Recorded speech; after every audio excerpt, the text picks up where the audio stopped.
My 20-minute costume. Y'all, the struggle is real. Okay, do I look good? I'm so vain. You're so vain.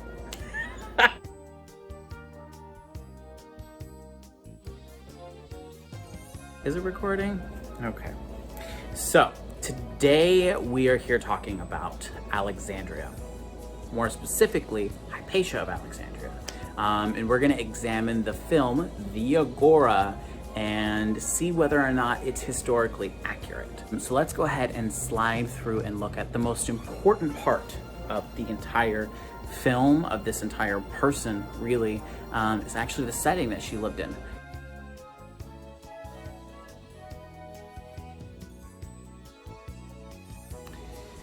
So one of the things about the setting of this film is that it does a really good job of portraying 4th century Egyptian life really well, Greek life as well. It shows the transition, it shows the passage of time, it shows the anger and the angst, but more importantly, the setting itself looks and feels correct. There are a few little mistakes in there that I could identify, but overall, for people who don't necessarily study this stuff, it's pretty much spot on. And the details were really good. If you look at, for example, Lake Marathas, which no longer exists, but they included that in there for sure. You have things like the amphitheaters, the different ways the homes look, boats, animals, like bonus points for the dog. I mean, the dog featured in there about 2, maybe 3 times, and he's adorable. And that was a really popular dog, that dog breed that people had in Egypt at the time. And so little things like that tell me that they took their time to care. Oh, and also shout out to the, special effects designer people, because they went so far as to decorate the sky to get that historically accurate, what it would have looked like as well. And that shows an attention to detail that is pretty spot on. And I was like, kudos to you. Look sideways, Nancy Pelosi clap. But it really shows a lot of care went into creating the setting, which is really nice. 2 things that I had though. The very first is the library itself. So here's the thing: they keep mentioning the Serapeum as the library, Serapeum, depending on how you want to pronounce it, and that hurts my heart. That hurts my heart a little bit because it feels wrong. Now, I could be corrected. Somebody can get down in the comments and I can already feel, you're wrong because this, that, and the third, and I'm not trying to worry about that. It just felt wrong to me. Well, I am trying to worry about that. But the point is, it just felt wrong to me because, for example, the movie is centered around the library, right? The Library of Alexandria. But it had already burnt down twice by this point. What was kind of left was moved to the Serapeum, but it wasn't, like as magnificent or as grand as it was during Cleopatra's early years of her life, or so on and so forth.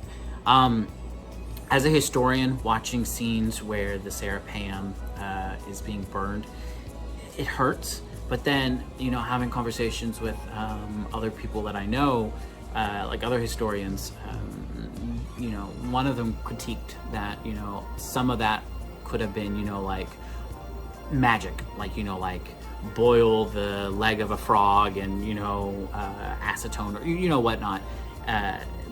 But anyways, the setting is such an accurate depiction of Egyptian life. Another thing, and just one minor detail, just this one thing, and it hurts my heart, is when you have the scene at the end of the film. The Cyril pulls out a Bible, like a book, What's this book? Oh, that's cute. I'm gonna use this one. He pulls out like a book, right? Like pages, something that we recognize. This is, what was this? 415 AD.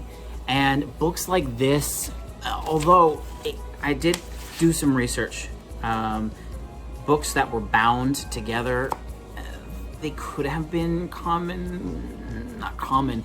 They were starting to come around in that shape and form, but most of the time it wasn't. And so it felt kind of weird. Like, I'm not saying that this person, you know, as playing such an important role in the church as the Patriarch of Alexandria, couldn't have had access to that kind of technology and in those sorts of things. And, you know, I'm not an expert in accoutrement of the early church, right? So I can't definitively say, no, there's no way that he could have had that. But it felt weird. It felt weird that he brought this big tome out and was just like, you know, like that scene kind of took me out. I was like, that doesn't feel right. Outside of that really minuscule detail, the physical look feels accurate, and they go really far to help bring that to life. And I think it does a wonderful job. They do a great job with the setting. The next thing I wanted to focus on is costuming.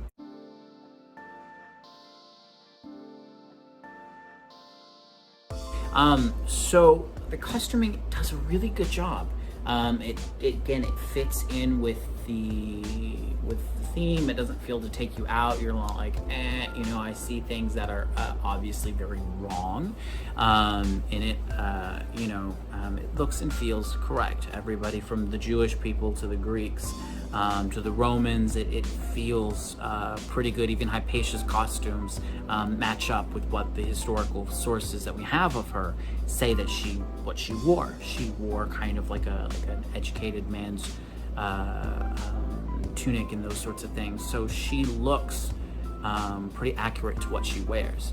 Now, my only critique is it's Rachel Weisz. She is, okay, Google, how old is Rachel Weisz? 50 years old. Okay, so she's 50. Thank you, Google. So be quiet. So she's 50, okay? Now, this film was made in 2008, if I'm not mistaken, 2009, the later half of the aughts. That means that she would have been in her late 30s, early 40 at the latest. Probably not, she was in her mid 30s. But she's Hollywood 30, right? She's pretty, she's beautiful. And I'm not saying that other 30-year-olds don't look that way or so on and so forth. I mean, lots of, you know, women could look beautiful at any age. But the point is, Hypatia, by the time she actually ended up meeting her demise, was in her mid-40s to her mid-60s. The point is, Rachel Weisz, even though she doesn't, you know, she's like, she's pretty, she's marketable as the main lead actress, she wasn't a bad pick. She did do a good job. She did do it service and justice and whatnot, but she's a veteran actress. She's been around for a while, so I wouldn't expect anything else-wise. Moving forward, we're now going to focus on the plot of the film and the reality, because there's some things that they did correct and some things that they didn't, for the sake of making things make sense and condensing it into a 2-hour film. So let's go ahead and dive into the film plot versus real life history.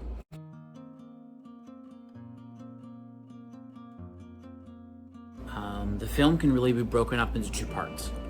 The first part is life at the Serapeum, life before the banning of Christianity, banning of paganism, and then the after effects that lead up to her death. The first part is kind of more historically accurate than the second half. And again, it's just because of time. Of course, they got correct that she's a teacher. I mean, that's one of the most important facts about her life, is that she was a teacher and she was very well respected. That was well done. And again, they showed the fact that she could have taught both at home and in an actual classroom. Well done. That was a pretty well historical thing that they did. But let's get one thing straight. Orestes was not her student. If he was, there's absolutely no evidence to show that he was. Orestes came into the picture in the second half, and so literally the first time where she's on the boat with him, that is the first time Orestes could have possibly really historically been in the presence of Hypatia like that. Otherwise, he's just there to give the story a little bit more oomph, this plot line, make a little bit more sense and give a little bit more cohesion, but he was not there in her life in that capacity. However, the scene in which he confesses his love to her, and her response in particular, that's historically accurate. And so they used him to help tell some of the few stories that we do have of her, where she shows her lady time rag. That was something that was literally remarked on by her contemporaries. And so that is correct, but Orestes in that space is not. One person she did have as her student was Synesius. Synesius was one of her students, and he did end up going to become the bishop of the city of Cyrenaica, or Cyrene. And their close relationship was a real thing. He, even though he was a Christian, just like in the film, he still really respected her a lot, and it's actually because of his letters that we know a decent deal about her life in particular. So they had a very decently close relationship overall, and the film does accurately depict him as a student, and then that transition into him being the bishop of Cyrene. One thing that is a little weird is that he shows up in the end of the film, and that's not the case. He was off in Cyrenaica doing his own bishopric business, and so he was not there at the time of her demise. But again, he was one of her students. That was one thing that they did definitely get correct. I think they also showed Orestes to get that dichotomy that she taught both Christians and pagans at this time, which was very, very normal, especially since this is a transitional period between Christianity, taking hold. It's an important factor that needs to be displayed in such a microcosm as her classroom, because it plays, the spread of Christianity plays a pivotal role in this film. Let me see what's next. Oh, Davus the Slavus. Okay, here's the thing. His character, let me preface this by saying this. Slaves existed in the ancient world. Slavery as we recognize it is a little bit different than what it was back then. Yes, you own this person, but they had the potential to buy themselves out of slavery. No, they're not going to be viewed as, like a regular full citizen, but it did happen during this time period. So slavery for him looked a little bit different than what we recognize slavery. But beyond the point, Davus himself did not exist in this capacity in any sort of sense. There is no record of Davus, being a slave to Hypatia, especially since we are, only have this much about her. We're not going to have anything about him.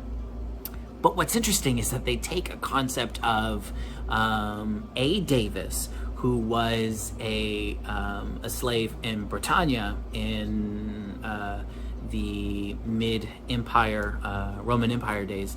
And he was brought to, there's a whole big story, the link will be in the description. But Davus the Slavus did exist. So there is some sort of historical basis that they pulled, which I thought was kind of a neat thing to do, because when I was looking it up, I was like, oh, that's kind of cool. But in this capacity, no, most likely not. That's not a thing. Be quiet out there. I'm trying to make a video, damn it. Okay, shh. So moving forward to the second part of the film. The second part of the film, like I said, is where things get kind of crazy, but it's not too far off from the truth. So I'm going to carefully read. Get my glasses here so I can actually read what was going on. I have my notes here. Okay, so here's the thing. The movie depicts a tit for tat, which is not really surprising. Alexandria itself was known to be very, unstable, and that's been a thing for hundreds of years. Showing and depicting the struggle between Roman authority versus Christian authority is really kind of the crux of the whole political climate. You have Cyril, who wants to assert control. And you have Rome, who already has control and is starting that transition into becoming Christian, but is still, the predominant power at the time. This is only the 400s. Things are starting to, collapse, but not quite. My whole friggin' tunic is getting on my nerves. Okay. I didn't do anything. I'll just make it worse.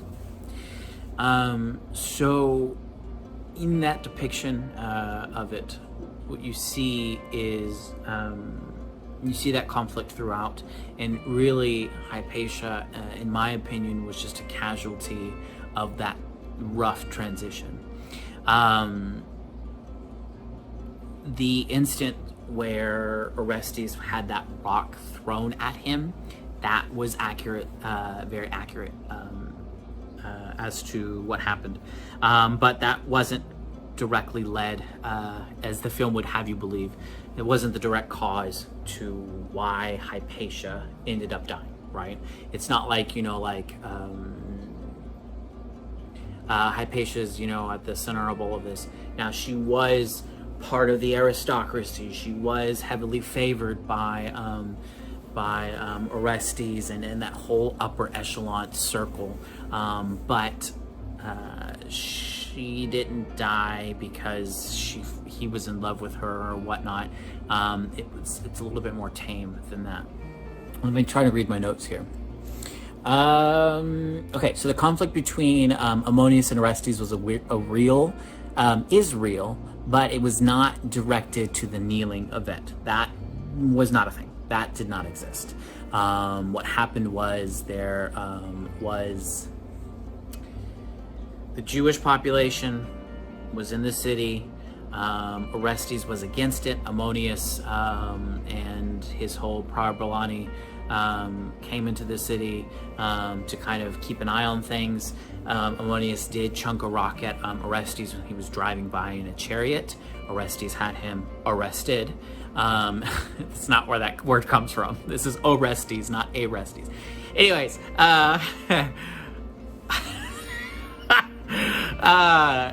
so he had him arrested and executed. Now, that is kind of the background where things are going tit for tat. Really, Cyril is trying to weaken Orestes' kind of authority because he wants to be seen as the only, source of authority, especially since he has God on his side, right? And so this depiction back and forth is a real thing. Hypatia ended up becoming a victim not because of some sort of real threat that was given directly to her. It was kind of like women like her. It was suggested that women like her whenever Cyril gave out a lot of these orders and things like that. And that creates a problem because kind of like with the United States, you can't go into a building and crowded building and yell fire because that could cause a panic. If you go out and incite violence, that's illegal because that could potentially cause violence against a particular group or a particular person. Just like you can't go into a crowd of angry protesters and tell them that it's okay to go storm the Capitol building. Y'all, I didn't know that was gonna be the case. It's not funny. It's not funny. It's just unfortunate when I'm editing this that's the case, that's another friggin' example that we have. So when you're inciting violence, even if you don't necessarily like specifically say, hey, that chick over there, the Hypatia, we got to get her. If you just mention people who are kind of sound like her, that's still inciting violence. And ultimately that's what ended up happening. Cyril was trying to attack Orestes' sphere of influence, right? And one of the big people that were well known and well loved at that time was Hypatia. And what ended up happening is Hypatia was captured. She wasn't, like out from a conversation with Orestes and whatnot. Really, she was just out probably doing grocery shopping or something mundane. But they captured her in her carriage. And by they, it was just like some random Christian mob because this is Alexandria and everybody's like mob frenzy. And I do understand why, especially at the end, they did it the way that they did because really leading into it, her death and the situation around her death, which we'll get into in just a moment, is quite a lot. And even her, it was a rough and tumble world for the ancient peoples, but even the way that she died was a lot for them to take. And so Davus, his character being slid in there to kind of help offload some of that, it doesn't do the story a disservice. I think what it does is it alleviates the audience, in my opinion, from having the burden of seeing that, because the point of it being, I'm just going to be blunt here, the point of it being demonizing Christians in some sort of capacity is done to death, no pun intended, by that point in the film. I think that the actual realities would have been just too much, perhaps, but who knows. They bring her to it was then a Christian church, but originally it was built by Cleopatra. It was the Caesarion, and that's different from the Serapeum, so it's not that same place. They want to make the Serapeum the focal point of the film, so the location of her death is not quite right, but the fact that they transform it into a Christian church is very common. And so like this temple, like they did in the film, the temple that Cleopatra had built, they turned into a Christian church, and they've been in Christian church for a while. So they take her to this church, and what they do there is absolutely horrific. And so if there's any kids in the room, if you're not prepared for it, I would skip ahead to this timestamp right here. But here we go. What they did was they stripped her naked in this temple. They took either shells, oyster shells, or broken roof tiles and used that to scrape the flesh off of her bone. It's so disgusting. And then they basically cut this woman into pieces, parade her body through the streets. They set it on fire and then they separate the remains and throw it outside the city walls. Now, that's the type of death that she endured is unbelievably horrific. And even for, like I said, this is a rough and tumble world. It's not a nice thing that this happened in this particular way, and people even of that era were completely shocked. They were like, what? They were disgusted by that. But it serves a multi-purpose sort of a thing, because even within the Greek pagan traditions and communities, the fact that her body is being mistreated in this particular way means that her soul cannot reach afterlife, including in the Christian ideas of the afterlife. Again, her body being mutilated denies her that access into heaven, or so on. And so it's like she's being punished twice over. So that's really significant that they mutilated her in that particular way, because they're hurting her moreover than one particular way. Ultimately, what happens is people petition for Rome to do something. Rome is in turmoil. There's all sorts of things. The empire is really starting to crumble and collapse, and nobody does anything. They're just like, oh, and that's kind of a signal to everybody that, you know, Christianity is pretty much here to stay, and that that's kind of the plight of non-Christians from this point forward. Some people consider her death to be the end of that world, of the Hellenistic world. There were others who don't. But overall, the film, in the way that it depicts it, you know, because of that love triangle with Orestes and Davus and stuff, it makes that make a little bit more, you know, fluffy and things that we can enjoy. But overall, it's not too quite off from what it was depicting, but they did it again to make things make more sense. Now,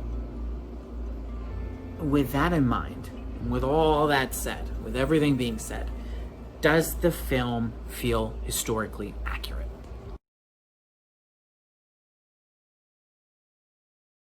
So, looking at this film, is it historically accurate? Yeah. Yes and no. Okay. Summarize, yes. The film, the look of it, the feeling, the costumes, the setting, the music that, you know, the people play. Like, for example, when Orestes plays the pipes, it's great. It does a really good job of bringing that world to life. The plot, not so much. The characters, even less, not so much, especially because of some of the plot devices used to try to tell a story, right? I mean, every story has an angle, and this one is, you know, not excluded from that. But it's you have to remember, we only know this much about Hypatia. So in order to do a job where you tell about a person we know this much about, and then to also take a world which is beyond description. I mean, you can spend, you know, decades studying that particular the particular nuances of that world and still not know everything, and to try to take all of that and combine it together into a narrative feature is difficult. And so I understand why they did those things and took those liberties where they did.